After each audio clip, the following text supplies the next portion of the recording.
본문 말씀 봉독해 드리도록 하겠습니다. 마태복음 13장 3절에서 8절 말씀 보도록 하겠습니다. 마태복음 13장 3절입니다.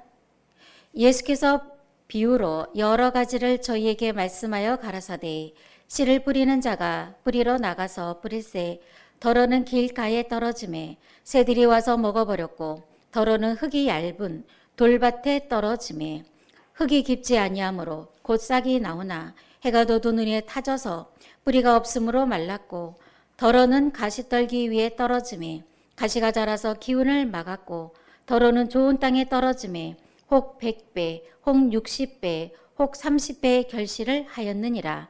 귀 있는 자는 들으라 하시니라. 아멘. 네, 오늘은 마태복음 13장 3절에서 8절 말씀을 통해서 두 가지 시와 네 가지 밭이라는 제목으로 말씀을 증거하도록 하겠습니다. 두 가지 시와 네 가지 밭. 예, 벌써 2023년도 새해를 맞고 일주일이 벌써 지났습니다. 이렇게 세월이 정말 빠른 것 같습니다. 엊그제만 해도 송구영시 예배를 드린 것 같은데 이렇게 벌써 시간이 지났습니다. 그래서 우리가 항상 새해를 맞이할 때는 어떤 마음으로 맞이할까요?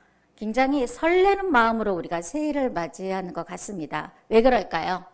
새해를 맞이하면 묵은 것은 내어버리고 뭔가는 더 좋은 시작, 또한 뭔가는 더 좋은 일이 일어날 것만 같은 희망, 그런 마음을 가지고 있기 때문에 우리가 새해를 기다리고 또한 새해를 맞이하게 됩니다. 이처럼 새로운 희망을 기다리고 있는 하나님의 백성들에게 하나님께서는 저와 여러분에게 어떤 말씀을 주고 계시는가라는 거죠. 바로 우리에게 새 언약의 말씀을 주고 계시다라는 것을 알 수가 있습니다. 누가복음 22장 19절 말씀해 보시면 예수님께서 제자들에게 포도주를 나눠주시면서 이렇게 말씀하십니다. 이것은 내가 너희를 위하여 주는 내 몸이라. 너희가 이를 행하고 나를 기념하라 하시고 20절에 보시면요. 저녁 먹은 후에 잔도 이와 같이 하여 가라사대 이 잔은 내 피로 세우는 새 언약이니 곧 너희를 위하여 붓는 것이라. 바로 예수님께서 십자가에 달려 돌아가시기 전에 예수님의 제자들과 만찬을 하시면서 무엇을 따라주신 거예요? 포도주를 주셨다라는 것을 알기를 바랍니다. 이 포도주를 따라주시면서 뭐라고 하셨어요?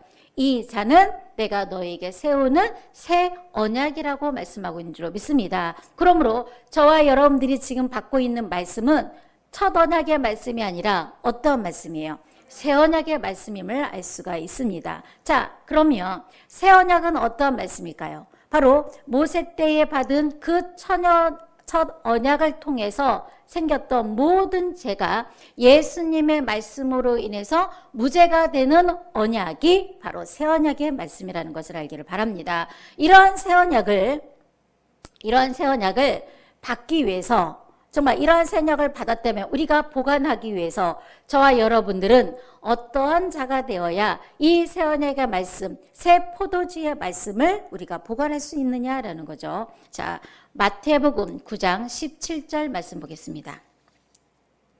새 포도주를 낡은 가죽 부대에 넣지 아니하나니 그렇게 하면 부대가 터져 포도주도 쏟아지고 부대도 버리게 됨이라. 새 포도주는 새 부대에 넣어야 둘이 다 보존되느니라. 바로 새 포도주가 어떤 말씀일까요? 새 언약의 말씀이라는 것을 알기를 바랍니다. 이러한 새 언약의 말씀을 어디다 보관해야 된대요? 새 부대에. 바로 저와 여러분들이 새로운 심령, 새로운 하나님께서 원하고 바라시는 사람이 되지 않냐고 여전히 낡은 세상과 구습을 가지고 있고 묵은 것을 가지고 있다면 새 부대가 될 수가 없겠죠. 그래서 새 언약의 말씀을 날마다 받고 그 말씀으로 인해서 우리는 날마다 어떤 자로 변해야 될까요? 새로운 새 부대로 변화받았을 때 새 언약의 말씀이 보존되고 보관될 수 있음을 말씀하고 있는 줄로 믿습니다. 이런 새 언약의 말씀이 한 톨이라도 떨어지면 안 되겠죠. 왜? 새 언약이 내 마음 안에 거했을 때에 우리의 모든 죄가 무자가 되고 하나님 앞에 구원받을 수 있다라는 것을 알 수가 있는 줄로 믿습니다. 그래서 2023년도 한 해에는 내가 아직까지도 묵은 것이 있고 구습을 가지고 있고 하나님 앞에 바르게 서지 못한다면 날마다 새로운 피조물로 나타날 수 있는 저와 여러분 되시기를 간절히 바랍니다. 네, 그렇기 때문에 정말 오늘 말씀을 통해서 우리가 어떻게 변화를 받아야 되는지 2가지 시와 4가지 밭의 말씀을 통해서 깨닫는 귀한 시간 되기를 바랍니다. 자, 먼저 2가지 시에 관해서 알아보도록 하겠습니다. 마태복음 13장 24절입니다. 예수께서 그들 앞에 또 비유를 베풀어 가라사대. 자, 무엇으로 베풀어 가라사대? 비유를 베풀어서 천국에 관한 말씀을 하십니다. 보시겠습니다. 천국은 좋은 씨를 제밭에 뿌린 사람과 같으니 라고 했습니다. 자, 천국에 관해서 말씀하셨는데 천국은 좋은 씨를 제밭에 뿌린 사람과 같다라고 말씀하고 있습니다. 그러므로 비유를 베풀어 말씀하셨기 때문에 좋은 씨가 무엇이고 제밭에 뿌린 사람은 무엇을 말씀하고 있는지 알아야겠죠. 먼저 제밭에 좋은 씨를 뿌렸다고 했는데 제밭은 무엇을 말하고 있는가? 자, 마태복음 13장 19절 말씀 보도록 하겠습니다. 아무나 천국 말씀을 듣고 깨닫지 못할 때는 악한 자가 와서 그 마음에 뿌리는 것을 빼앗나니 그랬어요. 그러니까 천국은 제밭에 뿌린 사람과 같다라는 것은 그 밭은 어떤 밭이라는 것을 알 수가 있을까요? 마음에 뿌리는 것을 빼앗나니 라고 한 것을 봤을 때 마음밭, 곧 우리의 심령밭을 말씀하고 있음을 알 수가 있습니다. 이런 심령밭에 무엇을 뿌렸다 그랬어요? 좋은 씨를 뿌렸다라고 했습니다. 자, 그럼 좋은 씨는 무엇일까요? 마태복음 13장 37절 말씀 보겠습니다. 대답하여 가라사대 좋은 씨를 뿌리는 이는 인자요 밭은 세상이요 좋은 씨는 천국의 아들들이요. 자, 좋은 씨는 누가 뿌리셨어요?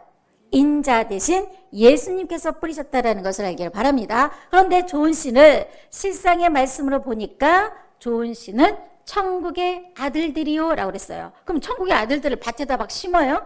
어떻게 천국의 아들들을 심을 수 있었겠느냐라는 거죠. 자, 누가복음 8장 11절 말씀 보겠습니다. 이 비유는 이러하니라. 씨는 하나님의 말씀이요. 자, 씨는 무엇이다? 하나님의 말씀이라고 말씀하고 있는 줄 믿습니다. 하나님의 말씀보다 이 세상에서 가장 좋은 더 씨가 있어요, 없어요? 가장 좋은 씨가 하나님의 말씀의 씨라는 것을 알 수가 있는 줄 믿습니다. 그렇기 때문에 바로 하나님의 말씀의 씨를 뿌림으로 그 말씀으로 열매 맺는 자들이 천국의 아들들로 나타나게 될 것을 말씀하고 있는 줄 믿습니다. 그러므로 천국은 좋은 씨를 제밭에 뿌린 사람과 같다. 바로 하나님의 말씀을 받은 자가 어떤 자들로 나타나게 될 것을 말씀하고 있어요. 천국의 아들들로 나타나게 될 것을 말씀하고 있기 때문에 비유를 베풀어서 말씀하고 있는 줄로 믿습니다. 자, 그렇다면 하나님의 씨, 가장 좋은 씨를 받은 자들은 어떠한 결과로 나타날까요? 요한일서 3장 9절입니다.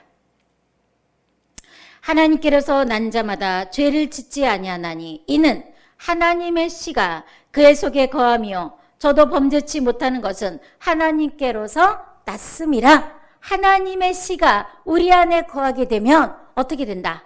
죄를 범하지 아니하고 범죄치 못하게 될 것을 말씀하고 있는 줄로 믿습니다. 이해가시죠? 그러니까 하나님의 씨가 내 안에 있으면 내가 범죄를 해도 그건 범죄가 될 수 없다는 얘기예요. 엄청난 우리에게 축복의 말씀이라는 것을 알기를 바랍니다. 자, 그렇다면 정말 나의 마음에 하나님의 말씀이 거한다면 범죄할 수 있고 죄를 지을 수 있을까요?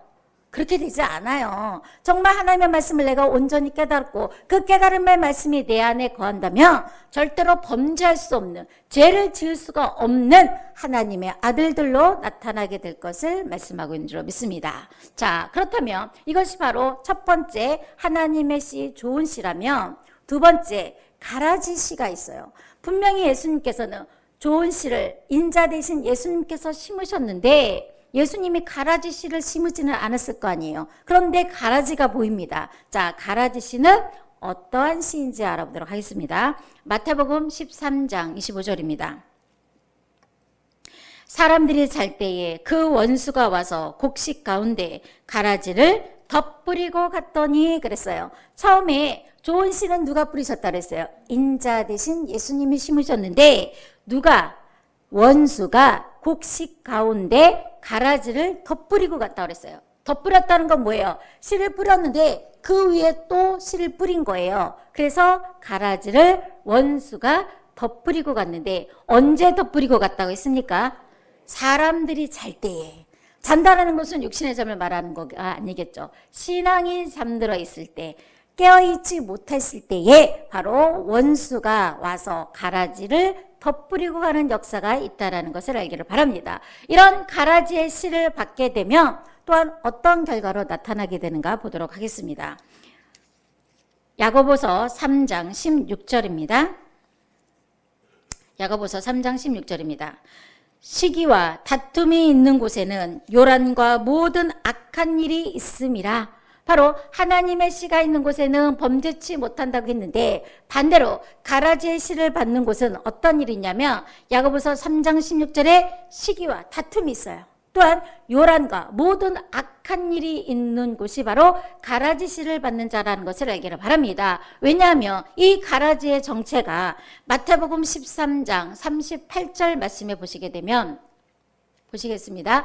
밭은 세상이요 좋은 씨는 천국의 아들들이요 가라지는 악한 자의 아들들이라고 그랬어요. 그러니까 가라지가 있는 곳은 어떤 곳이에요? 악한 자들이 있는 곳이 가라지 씨가 있는 곳이라는 것을 알기를 바랍니다. 그러므로 이러한 가라지 씨가 있는 악한 곳에는 야고보서 3장 16절 말씀과 같이 시기와 다툼이 있고 요란하고 또한 악한 일이 있을 수밖에 없다라는 것을 알기를 바랍니다. 그래서 시기와 다툼이 있고 요란하다는 건 뭐예요? 형제의 아주 작은 조그만 허물을 봐도 그것을 덮어주지 않고 그것을 계속 떠버리고 요란하게 만들고 시끄럽게 만드는 일이에요.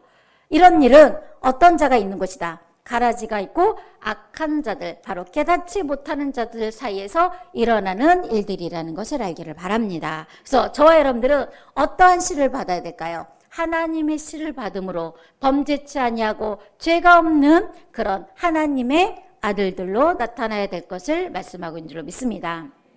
그런데 이런 경우가 있어요. 나는 항상 말씀에 충만하고 성령이 충만하니까 가라지가 나한테 씨를 뿌려도 나는 능히 그것을 이길 수 있어 라고 생각하시는 분들도 많아요. 그런데 문제는 뭐냐면 사람이 항상 건강할 수는 없어요. 그죠? 우리가 건강하다가도 감기가 들 수도 있고 면역력이 약해서 병이 침투할 수도 있는 거예요. 그렇기 때문에 이 가라지의 씨를 말씀을 받게 되면 내가 건강했을 때 신앙이 좋았을 때는 아무 문제가 없지만 면역력이 약해지고 마음이 약해질 때는 그 가라지의 작은 씨가 나도 모르게 자라날 수 있다는 것을 알기를 바랍니다. 그렇기 때문에 저와 여러분들이 신앙이 잠자지 아니하고 항상 깨어 있을 때만이 그 가라지에 씨가 들어와도 그 싹을 아주 작았을 때 여러분들이 잘라버리는 지혜로움을 가져야 될 줄로 믿습니다. 그렇기 때문에 저와 여러분들이 좋은 씨의 말씀을 받았다면 어떻게 돼요?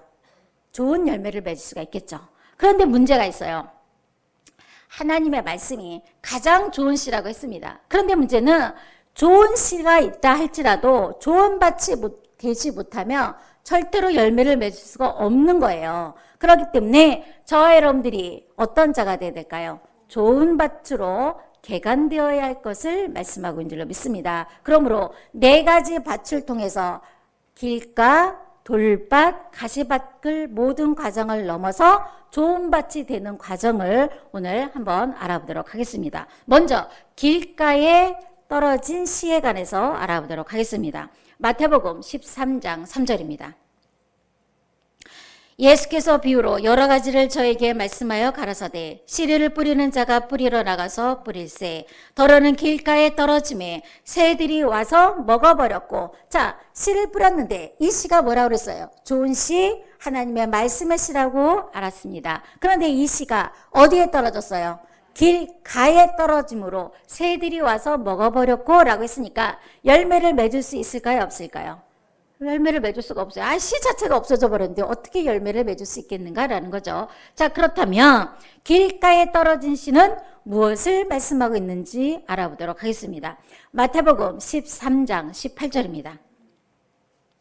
그런즉 씨 뿌리는 비유를 들으라. 아무나 천국 말씀을 듣고 깨닫지 못할 때는 악한 자가 와서 그 마음에 뿌리는 것을 빼앗나니 이는 곧 길가에 뿌리운 자요 그랬어요. 자, 천국 말씀을 듣고 깨닫지 못했을 때에 그러한 자가 어떤 자다? 길가에 뿌리운 자라고 말씀하고 있는 줄로 믿습니다. 길가라는 것은 길이 여기 있다면 길 바깥에 있는 것을 말씀하고 있는 거예요.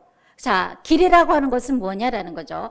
세상에는 많은 길이 있잖아요. 뭐 학자의 길을 가는 자도 있고 사업의 길을 가는 자도 있고 여러 가지 길을 많이 있는데 하나님과 예수님을 믿는 저와 여러분들은 어떠한 길을 가야 되느냐라는 거죠. 요한복음 14장 6절입니다.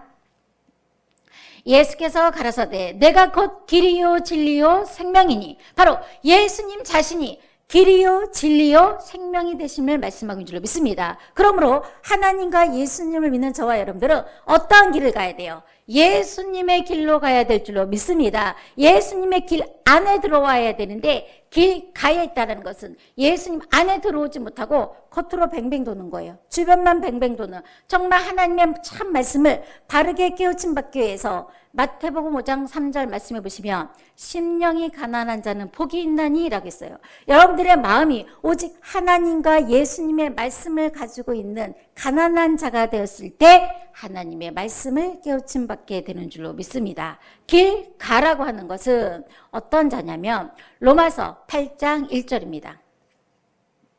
로마서 8장 1절입니다. 그러므로 이제 그리스도 예수 안에 있는 자에게는 결코 정죄함이 없나니 바로 예수 안에 있는 자가 있고 예수 밖에 있는 자예요. 그러므로 예수 안에 있는 자는 하나님의 말씀을 듣고 깨닫는 자요. 예수 밖에 있는 자는 하나님의 말씀을 들으나 여러 가지 생각과 복잡한 마음들이 꽉 차 있으니까 하나님의 말씀이 들어갈 여유가 없는 거예요. 그런 자들은 하나님의 말씀을 들어도 깨닫지 못함으로 길가에 있는 자가 되고 새들이 와서 그 씨를 빼앗나니 라고 말씀하는 줄로 믿습니다. 결국 이 새는 뭐예요? 악한 자가 와서 빼앗나니 라고 했어요. 그렇기 때문에 저와 여러분들은 길 안에 있으므로 예수 안에 있으므로 말미암아 모든 것을 집중해서 하나님의 말씀을 듣고 깨닫는 귀한 자가 되어야 될 줄로 믿습니다. 자, 이처럼 길가의 신앙에 또한 벗어난 자가 된다면 그 다음에는 어떤 과정을 겪게 되냐면 돌밭을 경험하게 됩니다. 자, 마태복음 13장 5절입니다. 더러는 흙이 얇은 돌밭에 떨어짐에 흙이 깊지 아니하므로 곧 싹이 나오나 해가 돋은 후에 타져서 뿌리가 없으므로 말랐고 그랬어요. 자, 씨가 떨어졌는데 이번엔 어디에 떨어졌어요? 돌밭에 떨어졌어요. 자, 흙이 있어야 되는데 그 안에 돌이 있으니까 뿌리가 깊게 내려갈 수 있을까요? 없을까요? 뿌리가 깊게 내려갈 수가 없는 거예요. 그래서 잠깐 뿌리가 얇게는 내려져 싹은 돋겠지만 그 싹이 뿌리가 깊지 않아서 해가 나면 어때요? 타져서 말라버릴 것을 말씀하고 있습니다. 과연 이것은 무엇을 의미하고 있느냐라는 거죠. 자, 마태복음 13장 20절입니다. 돌밭에 뿌리였다는 것은 말씀을 듣고 즉시 기쁨으로 받되 자, 저와 여러분들이 처음 하나님의 말씀을 듣고 이 천국 복음의 말씀을 듣고 굉장히 기뻤죠.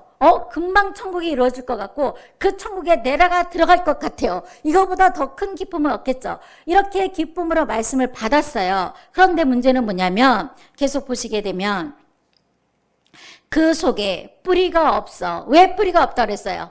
돌이 있기 때문에 깊이 뿌리를 내리지 못할 것을 말씀하고 있습니다. 뿌리가 없어 잠시 견디다가 말씀을 인하여 환난이나 핍박이 일어나는 때에는 곧 넘어지는 자요 라고 말씀하고 있습니다. 그래서 하나님의 말씀을 처음으로 기쁨으로 받았다가 세상 가진 것 없어도 뭐 얼마나 기쁘고 즐겁습니까? 그러나 이런 말씀을 받고 신앙생활 하다 보면 말씀으로 인해서 어떤 일이 일어난다는 거예요. 환난이나 핍박이 오게 된다는 것을 알기를 바랍니다. 내가 말씀대로 신앙하지 않으면 환난이 오지도 않고 핍박이 오지도 않아요. 말씀대로 살려고 하다 보니까 하나님의 일을 열심히 하다 보니까 뭐가 오게 돼요? 주변 사람들과 부딪히게 되고 환난이 오고 무엇이 오게 됩니까? 가족들로 인해서 핍박도 오게 된다는 것을 알기를 바랍니다. 이럴 때 어떻게 해야 돼요? 내 마음에 돌이 있다면 완전히 제해버리고 그 뿌리가 깊숙이 내림으로 어떤 환난과 어려움이 와도 이겨나가야 될 것을 말씀하고 있는 줄로 믿습니다. 자, 이 돌밭을 가지고 있었던 대표적인 인물이 성경에 헤롯 왕이었어요. 자, 헤롯 왕이 누구를 죽였습니까? 우리가 잘 알고 있는 세례 요한을 죽였잖아요. 이 세례 요한을 죽였던 헤롯 왕이 처음에는 이 세례 요한의 말을 잘 들었어요. 한번 그 말씀 볼게요. 마가복음 6장 20절입니다. 헤롯이 요한을 의롭고 거룩한 사람으로 알고 두려워하여 보호하며 또 그의 말을 들을 때에 크게 번민을 느끼면서도 달게 들음이라. 그러니까 처음에 헤롯 왕이 이 세례 요한의 말을 어떻게 해요? 달게 들었어요. 그래서 이 사람이 정말 거룩하고 의로운 사람이니까 내가 보호해야지. 이런 마음까지 가지고 있다가 어떤 일이 벌어졌냐면 자기 생일이 있을 때에 그 헤로디아가 있었잖아요. 헤로디아의 딸이 세례 요한의 목을 달라고 하자 세례 요한에게 그 말씀을 달게 받고 있다가 어떤 일이 벌어지니까 그것을 싹 잊어버리고 세례 요한을 죽였던 자가 헤롯 왕이었다라는 것을 알기를 바랍니다. 마찬가지예요. 저와 여러분들이 천국 복음의 말씀을 기쁘게 받았다가도 주변에서 어떤 일이 일어나면 내가 그 받았던 기쁨을 잊어버리는 거예요. 그래서 넘어질 수 있다라는 것을 알기를 바랍니다. 자, 갈라디아서 5장 7절 말씀 보겠습니다. 너희가 다름질을 잘하더니 누가 너희를 막아 진리를 순종치 않게 하더냐? 자, 내가 열심히 하나님의 말씀을 듣고 진리의 말씀을 깨닫고 나서 열심히 신앙생활해요. 달려가요. 그런데 주변에서 누가 너희를 막아 진리를 순종치 않게 하더냐라고 한 것을 봤을 때 우리가 하나님의 말씀을 깨닫고 하나님의 열심의 일을 할 때 우리를 막는 자가 있다는 것을 알기를 바랍니다. 막는 자는 어떤 자일까요? 이런 자 자체도 바로 돌밭을 가지고 있는 자라는 것을 알기를 바랍니다. 그래서 이런 돌밭을 가지고 있는 자를 딱 발견했다면 나는 저 사람과 싸워서 이길 수 있어. 돌진을 해요. 그거 어떻게 해야 돼요? 내가 싸워서 이기기는 해도 돌에 부딪히면 어떻게 됩니까? 다치거나 내가 상처를 받는 거예요. 내가 피가 철철 날 수도 있어요. 큰 돌과 부딪히면 어떻게 돼요? 내가 다치는 거예요. 그런데 어떤 생각을 하냐면 내가 다쳤어. 저 사람으로 인해서 다쳤으니까 나는 더 큰 돌을 던져야지. 그럼 어떻게 되겠어요? 내 상처를 빨리 치료해야 되는데 그 사람을 더 아프게 하려고 내가 더 큰 돌을 던져버리면 어떻게 되겠느냐라는 거죠. 그래서 저와 여러분들은 내가 상처를 혹여나 받았다면 강도 만난 자가 무엇으로 치료했습니까? 포도주와 기름으로 치유하지 않았습니까? 바로 하나님의 말씀의 포도주와 기름으로 먼저 나의 상처부터 치료하는 지혜로운 자가 되어야 할 줄로 믿습니다. 내가 돌을 던지면 어떻게 돼요? 또 그 돌이 나한테 날려와요. 그러니까 돌 던지기 하지 않는 자가 되어야 할 줄로 믿습니다. 그래서 이런 돌밭을 먼저 내 안에 있다면 그 큰 돌이 있다면 먼저 제하고 작은 돌도 있다면 온전히 깨끗하게 제하는 지혜로운 자 되기를 간절히 바랍니다. 자, 이사야 5장 2절입니다. 땅을 파서 돌을 제하고 극상품 포도나무를 심었도다. 자, 땅을 파서 무엇을 제해야 돼요? 돌을 제하고 극상품 포도나무를 심었다라고 그랬습니다. 극상품 포도나무라는 것은 요한복음 15장 1절에 나는 참 포도나무요 라고 했어요. 그렇기 때문에 예수님의 말씀만이 가장 큰 극상품 포도나무가 될 것을 말씀하고 있습니다. 그러면 이런 극상품 포도나무 씨를 심어야 된다면 밭도 어떤 밭이 돼야 돼요? 요만한 돌도 없는 극상품의 좋은 밭이 되었을 때 극상품 포도나무의 열매를 맺게 될 것을 말씀하고 있는 줄로 믿습니다. 그러므로 여러분들이 예배 시간을 통해서 말씀을 들을 때마다 항상 나의 심령의 밭을 봐야 돼요. 내가 혹시라도 요만한 돌이 있나? 내가 아니면 이만한 돌이 있는지를 스스로 발견해서 말씀으로 늘 무엇을 빼내야 됩니까? 돌을 제하는 자가 되어야 될 줄로 믿습니다. 자, 그렇다면 이런 돌밭을 또한 면하게 된다면 그 다음에 어떤 밭이 기다리고 있는가 보도록 하겠습니다. 마태복음 13장 7절입니다. 더러는 가시떨기 위에 떨어짐에 가시가 자라서 기운을 막았고 라고 그랬어요. 자, 하나님의 씨가 어디에 떨어졌습니까? 가시떨기에 떨어졌다라고 그랬습니다. 그러니까 하나님의 씨가 아니라도 이 가시떨기는 굉장히 그 기운이 강해서 어떠한 씨가 떨어져도 자라지 못한다고 합니다. 자, 이것은 무엇을 말하고 있는가 한번 볼까요? 마태복음 13장 22절입니다. 가시떨기에 뿌렸다는 것은 말씀을 들으나 세상의 염려와 재리의 유혹에 말씀이 막혀 결실치 못하는 자요. 무엇으로 막힌 거예요? 세상의 염려와 재리의 유혹에 맞춰서 하나님의 말씀을 들었으나 결실치 못하는 자가 바로 가시떨기에 떨어진 밭이 될 것을 말씀하고 있는 줄 믿습니다. 세상의 염려가 뭘까요? 세상의 염려라는 것은 자녀 걱정도 할 수도 있고 남편의 사업의 문제, 또한 나의 육신적인 여러 가지 문제가 많이 있겠죠. 그런 세상의 염려를 하다 보면 하나님의 말씀의 씨가 들어갈 수 없게 되겠죠. 또한 재리의 유혹이 있다라고 했습니다. 재리의 유혹은 바로 물질에 관한 요심인데 오히려 사업이 잘 되고 막 부흥을 해요. 그러다 보면 어때요? 나도 모르게 바쁘게 쫓아다니다 보면 하나님의 말씀을 들을 시간도 없고 하나님의 일을 사명할 수 있는 시간도 없게 되는 거예요. 이렇기 때문에 하나님의 말씀으로 인해서 결실치 못하게 될 것을 말씀하고 있는 줄로 믿습니다. 자, 마태복음 6장 24절입니다.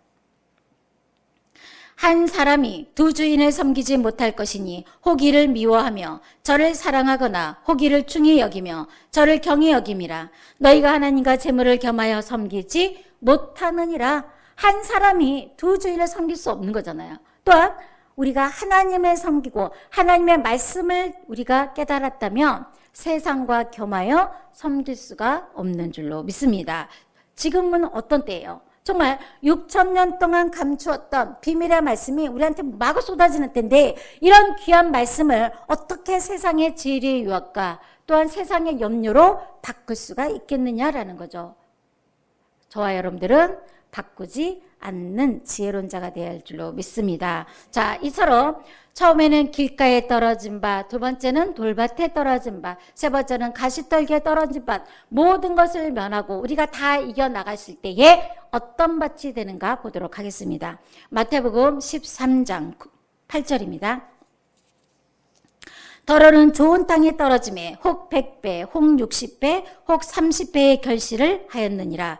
귀 있는 자는 들으라 하시니라 그랬습니다. 그러므로 이런 모든 땅을 우리가 다 이기고 나면 어떤 땅이 되느냐? 좋은 땅이 된다는 것을 알기를 바랍니다. 좋은 땅이 되면 100배, 60배, 30배의 결실을 하게 되는데 좋은 땅이 되었다는 것은 어떤 자가 되었는가? 마태복음 13장 23절입니다. 좋은 땅에 뿌렸다는 것은 말씀을 듣고 깨닫는 자니, 자, 좋은 땅이 되었다는 것은 내가 어떤 자가 되었다는 얘기예요. 말씀을 듣고 깨닫는 자가 되었다는 것을 알기를 바랍니다. 이렇게 깨닫는 자가 되었을 때 혹 100배, 60배, 30배의 결실을 맺을 수 있다는 거예요. 자, 좋은 땅은 바로 깨닫는 자라고 했는데 마태복음에는 깨닫는 자라고 말씀하시고, 자, 누가복음에는 어떻게 말씀을 기록되어 있는가 보겠습니다. 누가복음 8장 15절입니다. 좋은 땅에 있다는 것은 착하고 좋은 마음으로. 자, 좋은 땅에 있다는 것은 어떤 마음으로? 착하고 좋은 마음으로 말씀을 듣고 지키어 인내로 결실하는 자니라라고 말씀하고 있어요. 그러면 우리가 생각하고 있는 착하고 좋은 사람은 어떤 사람이에요? 세상에서 선하고 착하고 좋은 사람도 많죠. 그런데 하나님 보시기에 착하고 좋은 마음은 바로 하나님의 말씀을 듣고 지키어 인내하는 자가 착하고 좋은 마음을 가진 자라는 것을 알기를 바랍니다. 그래서 우리가 보통 어떤 상황이 되냐면 내가 이만큼은 지킬 수 있을 것 같아. 근데 이 말씀을 지키다 보면 내가 왠지 손해도 봐야 되고 더 희생을 해야 되고 더 힘들어지게 되면 나도 모르게 이 말씀만큼은 외면하는 경우가 있어요. 그런데 우리는 외면하지 말아야 될 줄로 믿습니다. 어떤 말씀이든 간에 우리가 그 말씀에 정말 귀 기울이고 그 말씀을 깨달았다면 지키고 깨달았을 때에 인내하여 결실하게 될 것을 말씀하고 있는 줄로 믿습니다. 자, 이처럼 우리가 좋은 씨를 받았다면 우리가 어떤 밭이 되어야 된다는 얘기예요. 이처럼 착하고 좋은 마음, 좋은 밭이 되었을 때 반드시 아름다운 열매를 맺게 되는 줄로 믿습니다. 근데 여기서 우리가 또 알아야 되는 것은 왜 우리가 꼭 아름다운 열매를 맺어서 좋은 밭이 되어야 되느냐라는 거죠. 좋은 밭 되는 게 쉬워요, 어려워요? 쉬운 거 아니에요. 어렵습니다. 그런데 좋은 밭이 되어야 아름다운 열매를 맺을 수 있기 때문에 좋은 밭으로 만들어야 될 줄로 믿습니다. 자, 마태복음 7장 19절 말씀 보겠습니다. 아름다운 열매를 맺지 아니하는 나무마다 찍혀 불에 던지우느니라. 이러므로 그의 열매로 그들을 알리라. 그러니까 우리가 아름다운 열매를 맺어야 되는 말씀이 여기 있는 거예요. 아름다운 열매를 맺지 못하면 어떻게 된대요? 찍혀서 불에 던지움을 당하게 될 것을 말씀하고 있는 줄로 믿습니다. 그러므로 그의 열매로 무엇을 알 수 있는 거예요? 내가 좋은 나무인지 못된 나무인지를 열매를 통해서 우리가 알 수 있게 됨을 말씀하고 있는 줄로 믿습니다. 그러므로 저와 여러분들은 아름다운 열매를 맺어도 되고 안 맺어도 되는 선택이 아니에요. 반드시 아름다운 열매를 맺어야 될 것을 말씀하고 있습니다. 열왕기하 19장 30절 말씀 보겠습니다. 열왕기하 19장 30절입니다. 유다족 속에 피하고 남은 자는 다시 아래로 뿌리가 서리고 위로 열매를 맺을지라. 자, 저와 여러분들은 유다의 남은 족속이 되는 줄로 믿습니다. 이런 유다의 남은 자는 뿌리를 다시 아래로 뿌리를 서리고라는 것은 내리고 위로 열매를 맺는 자가 유다의 남은 자손이 될 것을 말씀하고 있어요. 여기서 보면 다시 아래로 뿌리를 내린다라는 것은 바로 첫 언약 때에도 우리가 뿌리를 내리고 열매를 맺었다며 이제는 새 언약의 말씀을 깨달았다며 그 새 언약의 말씀을 통해서 다시 아래로 뿌리를 내리고 아름다운 열매를 맺었을 때에 유다의 남은 자손이 될 것을 말씀하고 있음을 알기를 바랍니다. 그렇기 때문에 이제 저와 여러분들은 새 언약의 말씀을 통해서 아름다운 열매를 맺기 위해서 어떤 자가 되어야 돼요? 먼저 반드시 좋은 밭이 되어야 할 줄로 믿습니다. 그래서 이런 좋은 밭이 되었을 때 100배, 60배, 30배의 결실을 맺을 수 있다고 했는데 좋은 밭도 이렇게 세 가지로 나뉘게 됩니다. 이것은 바로 무엇을 말씀하고 있는가? 고린도전서 15장 41절입니다. 해의 영광도 다르며 달의 영광도 다르며 별의 영광도 다른데 별과 별의 영광이 다르도다. 그러니까 좋은 밭이라도 100배의 결실을 맺는 밭이 있고 60배, 30배의 결실을 맺는 밭이 다름을 말씀하고 있는 줄로 믿습니다. 그래서 지금 이때는 정말 저와 여러분들이 좋은 밭이 되어서 어떤 열매를 맺어야 되느냐? 실상의 곡식을 추수를 하는 것이 아니라 사람 곡식을 추수하는 추수 때라는 것을 알기를 바랍니다. 이런 사람 추수, 열매를 맺기 위해서는 먼저 내가 100배의 깨달음을 가지고 100배의 결실을 맺었을 때 가장 큰 하나님의 축복을 받게 될 것을 말씀하고 있는 줄로 믿습니다. 그리하여 이제 해의 영광과 달의 영광과 별의 영광이 다르듯이 해와 같이 빛나는 의인과 같이 빛나는 저와 여러분 되시기를 간절히 바랍니다. 예, 이것으로 모든 말씀을 마치도록 하겠습니다.